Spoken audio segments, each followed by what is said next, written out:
থাকালীন সময় তাদের একটি ব্যর্থতা বলো। বিএনপির ভারপ্রাপ্ত চেয়ারম্যান তারেক রহমানের দেশে ফেরা বা ফিরতে না পারার বিষয়টি নিয়ে উত্তাল রাজনৈতিক মহল থেকে শুরু করে সামাজিক যোগাযোগ মাধ্যমও নানাজন নানা ব্যাখ্যা দিচ্ছেন।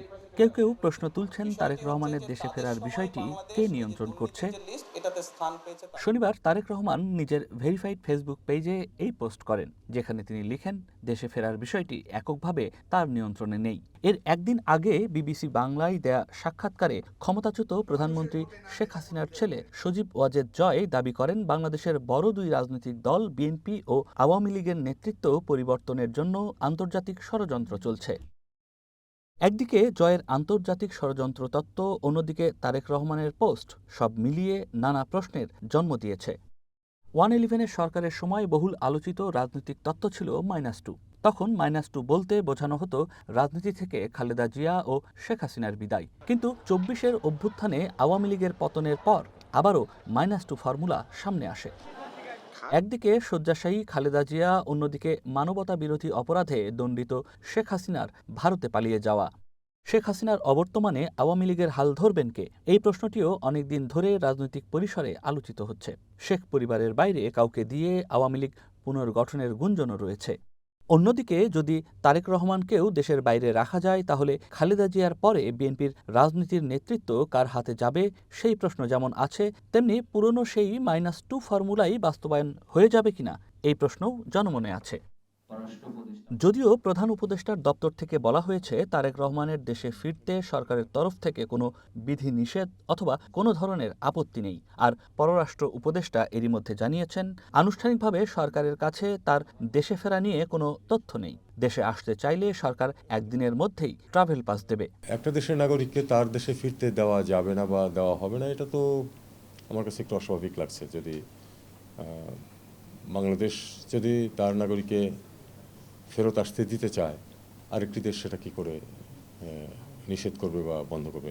কেন দেশে ফেরার সিদ্ধান্ত নিতে পারছেন না এবং এই সিদ্ধান্ত নেয়ার নিয়ন্ত্রণ কার হাতে, এই প্রশ্ন উঠছে, যেটিকে স্পর্শকাতর বলছেন তারেক রহমান। নিরাপত্তা ইস্যুটিকেই গুরুত্ব দিতে চান রাজনৈতিক বিশেষজ্ঞরা, তবে সেটি অভ্যন্তরীণ বলেই মনে করছেন অনেকে। যে কারণে তাকে দেশ থেকে চলে যেতে হয়েছিল, যে শক্তিটার কারণে তাকে চলে যেতে হয়েছিল, তাদের সাথে হয়তো তার বোঝাপড়াটা এখনো ক্লিয়ার হয়নি।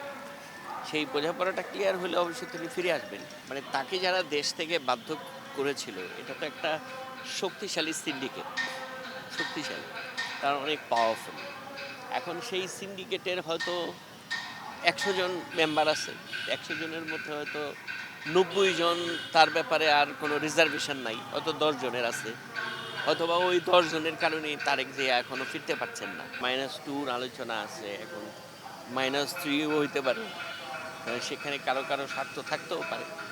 বাংলাদেশের রাজনীতিতে আমরা দীর্ঘদিন ধরেই বিদেশিদের একটা নাক গলানোর যে কালচার আমরা দেখতে পাচ্ছি, সেটা যে শুধুমাত্র তাদের দোষে তা না, আমাদের রাজনৈতিক নেতাদের দোষেই তো এই ফরেন যে পাওয়ার্স তারা ইন্টারফেয়ার করছে বাংলাদেশে। বিদেশে থাকা বিএনপির ভারপ্রাপ্ত চেয়ারম্যানের স্পর্শকাতর বিষয় আর হাসিনা পুত্রের আন্তর্জাতিক ষড়যন্ত্রের বিষয়টি কি একই সূত্রে গাঁথা? বাংলাদেশের আসার ক্ষেত্রে আমার তো মনে হয় যে বিধিনিষেধের সমস্যা না, সমস্যাটা হচ্ছে যে অনেকটাই রাজনৈতিক এবং সম্ভবত কিছু নিরাপত্তা ইস্যু থাকতে পারে। তো এই সংকটগুলোর কথা মনে হয়। তৃতীয় বিশ্বের বা যে দেশগুলো উন্নত দেশগুলোর উপর নির্ভরশীল বিভিন্ন কারণে, সেই দেশগুলোর রাজনীতি, অর্থনীতি, এটা আমরা চাই বা না চাই, এটা অনেক জায়গাতেই আসলে বিদেশি বিভিন্ন শক্তি পক্ষের উপর অনেক অনেক কিছুই নির্ভর করে। সজীব ওয়াজেদ জয় যে উদ্বেগগুলো প্রকাশ করেছেন, আমি তার ইন্টারভিউ দেখেছি, তার সঙ্গে আমার মনে হয় যে তারেক রহমানের উদ্বেগের একটু পার্থক্য আছে। একটা হচ্ছে যে আওয়ামী লীগ কিংবা সজীব ওয়াজেদ জয়, তাদের পক্ষে জনগণের কাছে গ্রহণযোগ্যতা তৈরি করার একটা ব্যাপার আছে, কিন্তু তারেক রহমান কিংবা বিএনপির জনগণের কাছে গ্রহণযোগ্যতা তৈরি করার এই সংকটটা নেই। ফলে আওয়ামী লীগের পক্ষ থেকে যে বক্তব্য দেয়া হোক বা জয়ের পক্ষ থেকে যে বক্তব্য দেয়া হোক, সেক্ষেত্রে সেই বক্তব্যগুলোর ওকে আপনি যে মাপকাঠিতে বা যে লেন্স দিয়ে বিচার করবেন, সেই একই লেন্স দিয়ে এটা দেখা ঠিক হবে না। তবে এটা এটা এটা নিশ্চিত যে যেহেতু দুজনেই দেশের বাইরে অবস্থান করছেন, ফলে যে দেশগুলোতে যারা অবস্থান করছেন, আওয়ামী লীগের শীর্ষ নেতৃত্ব যেখানে অবস্থান করছেন, বিএনপির তারেক রহমান যেখানে অবস্থান করছেন, ফলে সেই দেশগুলোর তো একটা প্রভাব এটা এটা থাকেই। সেটা যে ধরনের প্রভাবই হোক না কেন, সেই প্রভাবটা তো অস্বীকার করার কোনো সুযোগ নেই।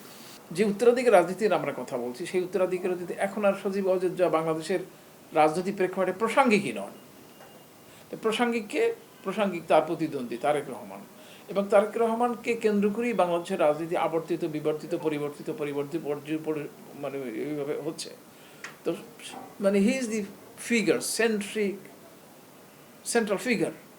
এই সেন্ট্রাল ফিগারকে যদি শেষ করে দেওয়া যায়, এরকম একটা সিচুয়েশন হতে পারে।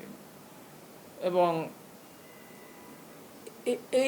এই নিরেট সিকিউরিটির এই বড় ধরনের সমস্যা সত্ত্বেও আমি মনে করি যে বাংলাদেশের মানুষ যেভাবে তাদেরকে ভালোবাসে, সেভাবে তাদের নিঃসংকোচিত্তে ফিরে আসা উচিত।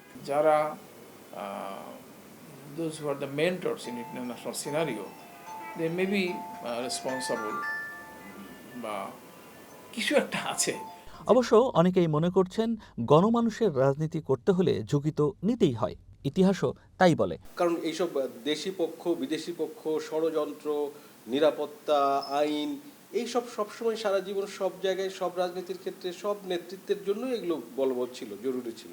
কিন্তু যারা বড় কোনো পরিবর্তন এনেছেন, যারা তার দলের জন্য, তার দেশের জন্য কোনো একটা ব্রেক থ্রু তৈরি করেছেন, তারা এইগুলো অতিক্রম করেছেন। ফলে এইগুলো অতিক্রম করতে হবে। আবার অনেকেই মনে করছেন আবেগের চেয়ে নিরাপত্তা এবং ভবিষ্যৎকে গুরুত্বের সাথে বিবেচনায় রাখা।